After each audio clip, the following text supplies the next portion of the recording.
नमस्कार सर्वांना. आज आपण प्यार तुमसे हो गया या कथामालिकेचा 7वा आणि अंतिम भाग पाहणार आहोत. काव्याच्या हातातून फोन निसटला आणि तिचे पाय लटलट कापू लागले. शॉपिंग मॉलच्या त्या झगमगत्या वातावरणात अचानक तिला काळोख दाटल्यासारखा वाटला. सत्यजित अजूनही काउंटरवर बिल भरण्यात व्यस्त होता. त्याच्या चेहऱ्यावर एक निवांत समाधान होतं. पण काव्याच्या कानात तिच्या मित्राचे म्हणजेच अद्वैतचे शब्द घुमत होते. सत्यजितच्या वडिलांच्या केसमध्ये अजून एक नाव आहे जे लपवून ठेवलं गेले आणि ते नाव तुझ्या खूप जवळच्या कोणाचं तरी आहे. माझ्या जवळचं? काव्या विचार करू लागली. तिचं कुटुंब, तिचे मोजके मित्र, यात असं कोण असू शकतं त्याचा संबंध 20 वर्षापूर्वीच्या त्या रक्तरंजित घटनेशी असेल. तिने स्वतःला सावरलं आणि तिचा चेहरा निर्विकार ठेवण्याचा प्रयत्न केला. सत्यजित जवळ आला. काव्या, काय झालं? चेहरा इतका पांढरा का पडलाय तुझा? खूप थकली आहेस का? त्याने काळजीत विचारलं. नाही सत्या, जरा चक्कर आल्यासारखं झालं. कदाचित गर्दीमुळे असेल. आपण घरी जाऊया का? काव्याने खोटं सांगितलं. सत्यजितने तिला सावरलं आणि ते पार्किंगच्या दिशेने निघाले. गाडी पूर्णपणे शांतता होती. सत्यजितने रेडिओ लावला. पण काव्याचं लक्ष बाहेर पडणाऱ्या मुंबईच्या दिव्यांकडेच होतं. तिला अद्वैतला पुन्हा एकदा फोन करून विचारायचं होतं, पण सत्यजित समोर ते शक्य नव्हतं. तिने मनोमन ठरवलं की जोपर्यंत ती पूर्ण खात्री करत नाही तोपर्यंत ती सत्याला काहीही सांगणार नाही. घरी पोहोचल्यावर काव्याने लगेच स्वतःला खोलीमध्ये बंद करून घेतलं. तिने अद्वैतला मेसेज केला. मला ते नाव आत्ताच्या आत्ता हवंय. कोणाबद्दल बोलतोयस तू? काही मिनिटांनी अद्वैतचा फोन आला. काव्या, हे खूप रिस्की आहे. मी जे सांगतोय ते ऐकून तुझ्या विश्वासावरचा विश्वास उडेल. 20 वर्षांपूर्वीच्या एन्काउंटरमध्ये सत्यजितचे वडील मारले गेले. तिथे एक इन्फॉर्मर म्हणजेच एक खबऱ्या होता. त्याने चुकीची माहिती देऊन सत्यजितच्या वडिलांना त्या ट्रॅपमध्ये अडकवलं होतं आणि त्या खबऱ्याचं नाव होतं विनायक देशपांडे. काव्याच्या हातातील फोन जमिनीवर पडला. विनायक देशपांडे, तिचे वडील. तिला आठवलं, तिचे वडील तेव्हा पोलीस दलात क्लर्क म्हणून काम करायचे. पण सत्यजितच्या वडिलांच्या केसशी त्यांचा काय संबंध असू शकतो? अद्वैत पुढे म्हणाला. काव्या, तुझ्या वडिलांनी विक्रमकडून मोठी रक्कम घेऊन ती चुकीची फाईल पुढे सरकवली होती. त्यानंतरच त्यांनी नोकरी सोडली आणि तुमचा हा व्यवसाय सुरू केला. हे सत्य कोणालाच माहीत नाही, पण जुन्या रेकॉर्ड्समध्ये त्याचं नाव ब्लॅकलिस्टमध्ये आहे. काव्याला वाटलं की तिच्या जगाचा अंत झालाय. ज्या माणसावर तिने जीव ओळवून टाकला त्याच्याशी ती लग्न करणार आहे. त्याच्या वडिलांच्या मृत्यूला तिचेच वडील जबाबदार होते. हे सत्य जर सत्यजितला कळलं तर तो तिचा तिरस्कार करेल. त्याचं सुडाचं चक्र पुन्हा फिरेल आणि यावेळी त्या चक्रात तिचे वडील असतील. तिने रात्रभर विचार केला. एकीकडे तिचं प्रेम होतं आणि दुसरीकडे तिचे वडील. सकाळी सत्यजितने तिला कोल्हापूरला जाण्यासाठी तयार राहायला सांगितलं. वाड्याच्या कामासाठी त्यांना पुन्हा एकदा तिथे जाणं गरजेचं होतं. प्रवासामध्ये मायरा खूप गप्प होती. सत्यजितने तिला विचारण्याचा प्रयत्न केला, पण तिने टाळलं. कोल्हापूरला पोहोचल्यावर ती थेट फार्म हाऊसवर गेले. सत्यजितची आई तिथेच होती. तिने काव्याचं हसून स्वागत केलं, पण काव्याला आता तिच्या डोळ्यांमध्ये बघणं कठीण जात होतं. संध्याकाळी काव्या बागेत एकटीच बसली होती. तिने तिच्या वडिलांना फोन लावला. बाबा, मला एक विचारायचंय. बोल ना बाळा, काय झालं? शॉपिंग झाली का लग्नाची? विनायकरावांचा आवाज आनंदी होता. तुम्ही पोलीस दलात असताना सत्यजितचे वडील इन्स्पेक्टर रणसिंह यांना ओळखायचात का? पलीकडून अचानक शांतता पसरली. विनायकरावांचा श्वास जड झाल्याचं काव्याला जाणवलं. का का विचारतेस तू हे अचानक? बाबा, खोटं बोलू नका. मला सगळं माहीत पडलंय. 20 वर्षांपूर्वी तुम्ही जे केलं त्यामुळे एका प्रामाणिक अधिकाऱ्याचा बळी गेला आणि हे कुटुंब उद्ध्वस्त झालं. तुम्ही हे कसं करू शकलात? काव्याला रडू कोसळलं. काव्या, मी ते मुद्दाम नाही केलं. विक्रमने मला धमकी दिली होती. तुझ्या आणि तुझ्या आईच्या जीवाचं भय घातलं होतं. मला त्यावेळी दुसरं काहीच सुचलं नाही. मला आयुष्यभर त्या गोष्टीचा पश्चाताप झालाय. म्हणूनच मी तुला सत्यजितच्या ऑफिसमध्ये काम करायला कधीच विरोध केला नाही. मला वाटलं की तुझ्या माध्यमातून मी त्यांच्यात ऋणातून मुक्त होईन. विनायकराव ओक्साबोक्शी रडू लागले. काव्याने फोन ठेवला. तिचं डोकं सुन्न झालं होतं. सत्यजित मागेच उभा होता. त्याने काव्याचं बोलणं ऐकलं होतं की नाही हे तिला माहीत नव्हतं. सत्यजित जवळ आला. त्याच्या हातात 2 कॉफीचे कप होते. खूप वेळ कोणाशी तरी बोलत होतीस?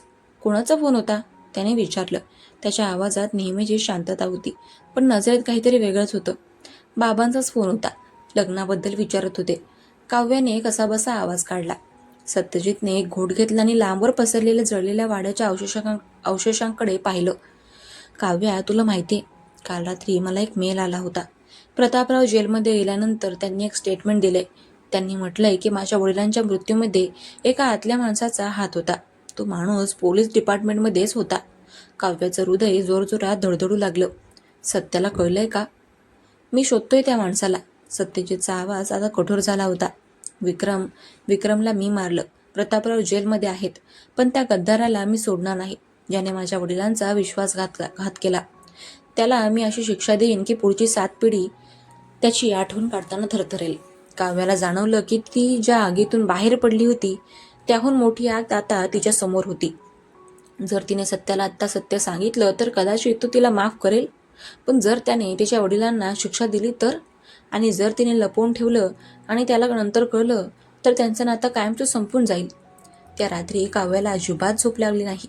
तिने ठरवलं की ती अद्वैतशी बोलून ते पुरावे नष्ट करायला सांगेल.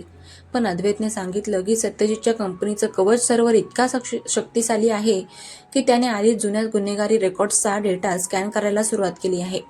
दुसऱ्या दिवशी सकाळी ऑफिसच्या कामासाठी सत्यजित लॅपटॉपवर बसला. काव्या त्याच्या बाजूलाच होती. अचानक स्क्रीनवर एक जुनी फाईल फ्लॅश झाली.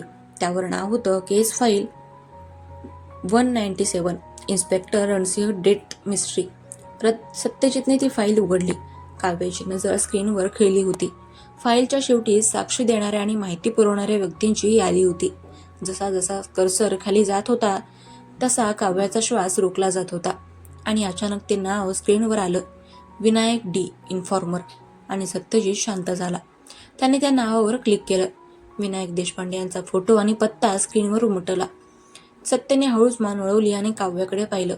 त्याच्या डोळ्यात राग नव्हता, तर एक प्रचंड वेदना आणि विश्वासघाताचे भाव होते. विनायक देशपांडे, तुझे वडील? त्याने अतिशय शांतपणे विचारलं. तो शांतपणा वादळापूर्वीच्या शांततेपेक्षाही भयानक होता. काव्या निरुत्तर होती. तिने फक्त मान खाली घातली. तुलाही माहीत होतं? सत्यजितने पुन्हा विचारलं. सत्या, मला कालच कळलं. मी तुम्हाला सांगणारच होते, पण काव्या रडायला लागली. सत्यजित जोरात उभा राहिला. त्याने टेबलवरचा कॉफीचा कप जोरात भिंतीवर आदळला. काय सांगणार होतीस? की ज्या माणसाशी मी लग्न करायला निघालोय त्याच्याच बापाने माझ्या बापाचा सौदा केला होता. ज्या रक्ताने माझं घर जाळलं तेच रक्त माझ्या घरात सोन म्हणून येणार होतं. सत्या बाबांना पश्चाताप आहे. त्यांनी ते भीतीपोटी केलं होतं. काव्याने त्याचा हात धरण्याचा प्रयत्न केला. सत्यजितने तिचा हात झटकला. पश्चाताप? माझ्या वडिलांचं आयुष्य गेलं, माझ्या आईचं मानसिक संतुलन गेलं, माझं बालपण गेलं, आणि तू म्हणतेस त्यांना पश्चाताप आहे? काव्या, मी तुला माझं कवच मानलं होतं, पण मला वाटलं होतं की तू माझ्या जखमांवरची पट्टी आहेस, पण तू तर त्या जखमेतलं विष निघालीस. सत्यजित तडक बाहेर निघाला आणि आपल्या गाडीत बसला. सत्या, ऐका माझं, कुठे जाताय तुम्ही? काव्या ओरडत त्याच्या मागे धावली, पण त्यांनी गाडी जोरात काढली. सत्यजित मुंबईच्या दिशेने निघाला होता. काव्याला माहिती होतं की तो थेट तिच्या घरी जाणार आहे. तिने लगेच तिच्या आईला फोन लावला. आई, बाबांना घेऊन आत्ताच्या आत्ता घराबाहेर पडा. सत्यजित येतोय. तो खूप रागात आहे. पण खूप उशीर झाला होता. सत्यजित काव्याच्या घरासमोर पोहोचला. त्याने दरवाजा तोडून आतमध्ये प्रवेश केला. विनायकराव तिथेच हॉलमध्ये बसले होते. जणू ते आपलीच वाट पाहत होते. सत्यजितने त्यांची कॉलर पकडली आणि त्यांना भिंतीवर जोरात आदळलं. का केलं तुम्ही हे? किती पैसे मिळाले होते तुम्हाला माझ्या वडिलांच्या रक्ताची किंमत म्हणून? विनायकरावांनी डोळे मिटले. सत्या, मला मारून टाक. मी गुन्हेगार आहे. मला माहिती होतं एक दिवस तू माझ्यापर्यंत पोहोचशील. मी फक्त माझ्या मुलीच्या सुखासाठी हे लपवून ठेवलं होतं. सत्यजितने बंदूक काढली आणि त्यांच्या कपाळावर लावली. काव्याची आई ओरडत मध्ये आली. इतक्यात काव्याही तिथे पोहोचली. सत्या, नका प्लीज. काव्या त्यांच्यामध्ये येऊन उभी राहिली. बाजूला हो काव्या, आज हा शो पूर्ण होणार. सत्या ओरडला. जर तुम्हाला यांना मारायचंच असेल तर आधी मला मारावं लागेल, कारण मी सुद्धा या रक्ताचाच भाग आहे ज्याचा तुम्ही तिरस्कार करताय. मारा मला. काव्याने धिटाईने त्याचे डोळे पाहिले. सत्यजितचे हात थरथरू लागले. त्याने काव्याकडे पाहिलं. तिला पाहताच त्याला ते समुद्रातले क्षण, कोल्हापुरातल्या गप्पा आणि तिने केलेली त्याची काळजी आठवली. सूड एका बाजूला होता आणि प्रेम दुसऱ्या बाजूला. सत्यजितने बंदूक खाली केली. त्याने विनायकरावांकडे पाहिलं आणि तिरस्काराने म्हटलं, तुम्हाला मारणं खूप सोपं आहे, पण तुम्हाला जिवंत ठेवून रोज त्या अपराधाच्या आगीत जळताना बघणं हीच तुमची खरी शिक्षा आहे.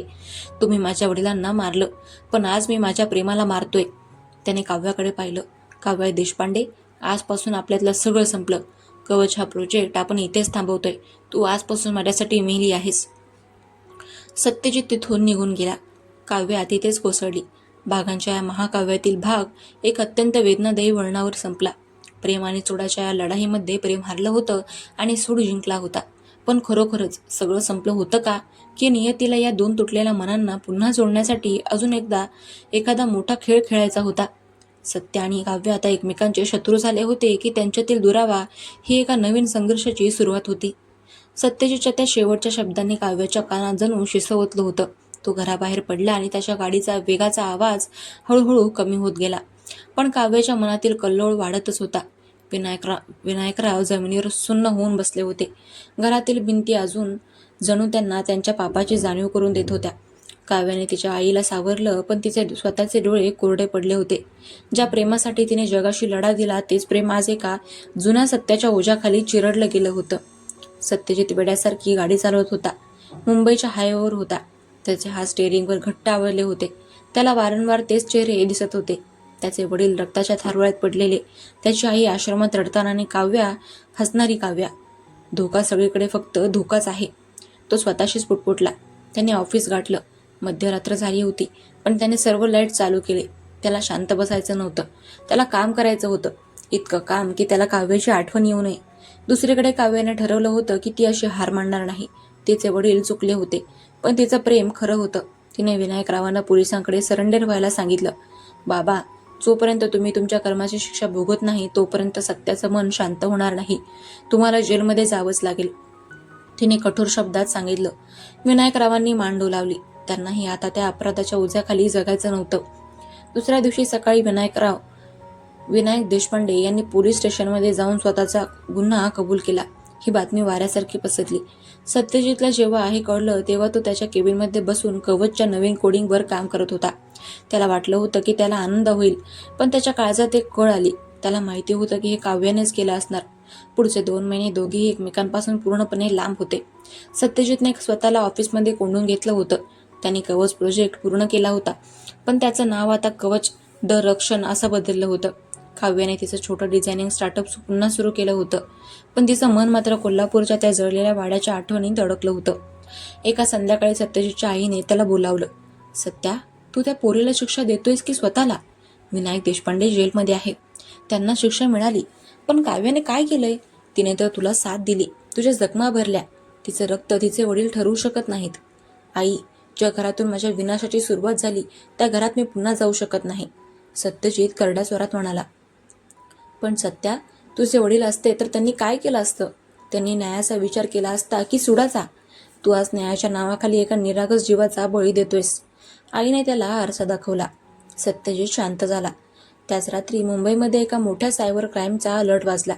कोणीतरी कवचच्या सिस्टीममध्ये पुन्हा एकदा शिरकाव करण्याचा प्रयत्न करत होतं, पण यावेळी तो प्रयत्न अत्यंत प्रोफेशनल होता. सत्याने ट्रॅक केलं तर कळलं की हे हॅकिंग विक्रमच्या एका विदेशी पार्टनरने केलं होतं, ज्याला विक्रमच्या मृत्यूचा बदला घ्यायचा होता. सत्यजितने प्रयत्न केले, पण हॅकर इतका हुशार होता की त्याने सिस्टीमचे सर्व ग्राफिकल लेयर्स लॉक केले होते. सत्यजितला जाणवलं की हे लेयर्स अनलॉक करण्यासाठी त्याला फक्त एकाच व्यक्तीची गरज आहे, ती म्हणजे काव्याची. त्याचा इगो आडे येत होता, पण देशाची सुरक्षा धोक्यात होती. त्याने फोन उचलला आणि काव्याचा नंबर डायल केला. हॅलो. काव्याचा आवाज 2 महिन्यांनी ऐकून सत्याचा श्वास रोखला गेला. काव्या, मला तुझी गरज आहे. ऑफिसला ये, आत्ताच्या आत्ता, सत्या प्रोफेशनल स्वरात म्हणाला. मी तुमची नोकर नाहीये सत्या, आणि आपण आता पार्टनरही नाही आहोत, काव्याने ठामपणे उत्तर दिलं. हे माझ्यासाठी नाही, कवचसाठी आहे. देशाची माहिती लीक होते. जर तू आली नाहीस तर आजवर आपण जे काही मिळवलं ते सगळं संपेल. प्लीज, सत्याने पहिल्यांदाच विनंती केली होती. 15 मिनिटात काव्या ऑफिसमध्ये होती. तिने साधी कुर्ती घातली होती. डोळ्यांखाली थकव्याचे काळे डाग होते. तिने कोणाकडेही न बघता सरळ तिच्या जुन्या कॉम्प्युटरवर काम सुरू केलं. सत्य तिच्या मागे उभा राहून तिला बघत होता. त्या दोघांमध्ये एक जड शांतता होती. फक्त कीबोर्डचा आवाज येत होता. सत्या, या हॅकरने मॅट्रिक्स कोडिंग वापरलंय. मला हे तोडायला तुमच्या बॅकअपची गरज लागेल, काव्याने सांगितलं. सत्या जवळ आला. त्याने तिचा हात बाजूला करून स्वतः कीबोर्डवर टाईप केलं. त्या स्पर्शाने दोघांच्याही अंगावर काटा आला. घ्या, ही की वापरा. तो तिच्या इतका जवळ होता की त्याला तिच्या केसांचा सुगंध येत होता. तासभर चाललेल्या युद्धानंतर काव्याने हॅकिंग रोखलं. सिस्टीम पुन्हा एकदा सुरक्षित झाली. काम झालंय, मी आता निघते. काव्याने तिची बॅग उचलली. थांब काव्या. सत्यजितने तिचा हात धरला. तुझ्या बाबांनी जे केलं त्यासाठी मी कधीच त्यांना माफ करू शकणार नाही, पण तुला दूर ठेवून मी स्वतःला मारतोय हे आता मला जाणवलंय. काव्याने त्याचे हात झटकले. तुम्हाला वाटतं की एक सॉरी किंवा एक इमोशनल वाक्य सगळं ठीक करेल? तुम्ही माझा अपमान केला सत्या. माझ्या रक्तावर शंका घेतली. प्रेम हे विश्वासावर चालतं, पण तुमचा विश्वास तर सिस्टीम आणि कोडिंगमध्ये चढकलाय. काव्या, मला वेळ दे. मी स्वतःला बदलण्याचा प्रयत्न करतोय. वेळ खूप निघून गेली आहे सत्या. मी आता कोल्हापूरला कायमची चालली आहे, तिथल्या वाड्याचं काम पूर्ण करायला. तुम्हाला गरज पडली तर विराजला पाठवा. मला पुन्हा फोन करू नका. काव्या तिथून निघून गेली. सत्यजित तिथेच उभा राहिला. त्याने पाहिलं की काव्या आता ती जुनी घाबरलेली मुलगी नव्हती. तिने स्वतःचं अस्तित्व निर्माण केलं होतं. पुढच्या भागात सत्यजित कोल्हापूरला जाणार का? काव्या त्याला माफ करेल का? आणि वाड्याच्या बांधकामादरम्यान पुन्हा एखादं जुनं रहस्य समोर येईल का? या भागांच्या महाकाव्यातील हा त्यांच्या नात्यातील एका नवीन संघर्षाची सुरुवात होती. प्रेम आता एका अशा टप्प्यावर होतं जिथे फक्त माफी पुरेशी नव्हती, तर प्रायश्चित्त गरजेचं होतं. सत्यजितला आता सिद्ध करायचं होतं की तो काव्यासाठी काहीही करू शकतो. सत्यजितने ठरवलं की तो कोल्हापूरला जाणार, पण एक बॉस म्हणून नाही, तर काव्याचा गुन्हेगार म्हणून. तो तिथल्या मातीत जाऊन माफी मागणार होता. मुंबईच्या कॉर्पोरेट ऑफिसमधील त्या कडूगोड भेटीनंतर सत्यजितला एक गोष्ट उमजली होती. जगातील सर्वात मोठी सुरक्षा यंत्रणा बनवणारा तो स्वतःच्या आयुष्यातील सर्वात मौल्यवान नातं सुरक्षित ठेवण्यात अपयशी ठरला होता. काव्या कोल्हापूरला निघून गेली होती. त्याने ठरवलं की आता कवच आणि कोडिंगच्या पलीकडे जाऊन त्याला त्याच्या काळजाचं रक्षण करावं लागेल. कोल्हापूरच्या त्या ऐतिहासिक मातीत आता पुन्हा एकदा वाड्याच्या बांधकामाचा आवाज गुंजत होता. काव्या तिथेच राहून प्रत्येक विटेवर आणि प्रत्येक नक्षीवर लक्ष ठेवून होते. तिने स्वतःला कामात इतकं बुडवून घेतलं होतं की तिला स्वतःचीही शुद्ध नव्हती. पण एके दिवशी सकाळी वाड्याच्या मुख्य दरवाजापाशी गाड्यांचा ताफा येऊन थांबला. काव्याला वाटलं विराज आला असेल, पण गाडीतून उतरणारी व्यक्ती पाहून त्याच्या हातातील पाण्याचे पात्र खाली पडले. सत्यजित रणसिंह आला होता, पण तो नेहमीचा सूटबूट घातलेला खडूस बॉस नव्हता. त्याने साधी पांढरी खादीची सदरा लेंगा घातली होती. पायामध्ये कोल्हापुरी चपला होत्या आणि त्याच्या चेहऱ्यावर एक अजब नम्रता होती. तुम्ही इथे कशासाठी आलात? मी सांगितलं होतं ना की पुन्हा मला भेटू नका. काव्याने स्वतःला कठोर करत विचारलं. सत्यजितने एक शब्दही न बोलता वाड्याच्या अंगणातील त्या मातीत गुडघे टेकले. काव्या, मी इथे हुकूम द्यायला आलो नाहीये. मी इथे एका लेकीच्या बापाने केलेल्या गुन्ह्याची माफी मागायला आलो नाही, तर एका प्रेयसीच्या बापाने ज्या चुका केल्या त्या विसरून त्या लेकीचा हात मागायला आलोय. मी चुकलो काव्या. सोडाच्या आगीत मी हे विसरलो की तूच माझी खरी शांती आहेस. काव्याचे डोळे भरून आले, पण ती गप्प राहिली. सत्यजितने खिशातून एक छोटी डायरी काढली. हे बघ, मी गेल्या 2 महिन्यात मी काय केलंय. तुझ्या बाबांच्या केसची मी पुन्हा चौकशी केली. त्यांनी ज्या परिस्थितीत ते पाऊल उचललं होतं ते गुन्हेगारी नव्हतं, तर ती हतबलता होती. मी कोर्टात त्यांच्या बाजूने साक्ष दिली आहे. त्यांची शिक्षा कमी झाली आणि ते लवकरच बाहेर येतील. काव्याला धक्का बसला. तुम्ही सगळं केलंत? हो, कारण मला कळलं की शिक्षा देऊन माणसं संपवता येतात, पण माफी देऊन नाती वाचवता येतात. काव्या, हा वाडा आता पूर्ण झालाय, पण याला घर बनवण्यासाठी मला तुझी गरज आहे. प्लीज मला पुन्हा एकदा तुझ्या आयुष्यात जागा देशील? काव्या धावत गेली आणि तिने सत्याला घट्ट मिठी मारली. गेल्या अनेक महिन्यानंतर तो साचलेला बांध फुटला आणि दोघेही ओक्साबोक्शी रडले. कोल्हापुराच्या त्या माती जिथे कधी काळी रक्ताची डाग पडले होते, तिथे आज प्रेमाचा अभिषेक झाला होता. 6 महिन्यानंतर कोल्हापूरचा तो भव्य वाडा आता पूर्णपणे उभा राहिला होता. जुन्या संस्कृतीचा वारसा आणि नवीन तंत्रज्ञानाचा संगम त्या वास्तूत दिसत होता. आजचा दिवस खूप खास होता. वाड्याच्या अंगणात मोठी मंडप उभारली होती. सनई चौघड्यांचे सूर हवेमध्ये तरंगत होते. अख्खा कोल्हापूर आणि मुंबईतील नामवंत मंडळी तिथे हजर होती. सत्यजित रणसिंह आणि काव्या देशपांडे यांचा विवाह सोहळा मोठ्या थाटामाटात पार पडला होता.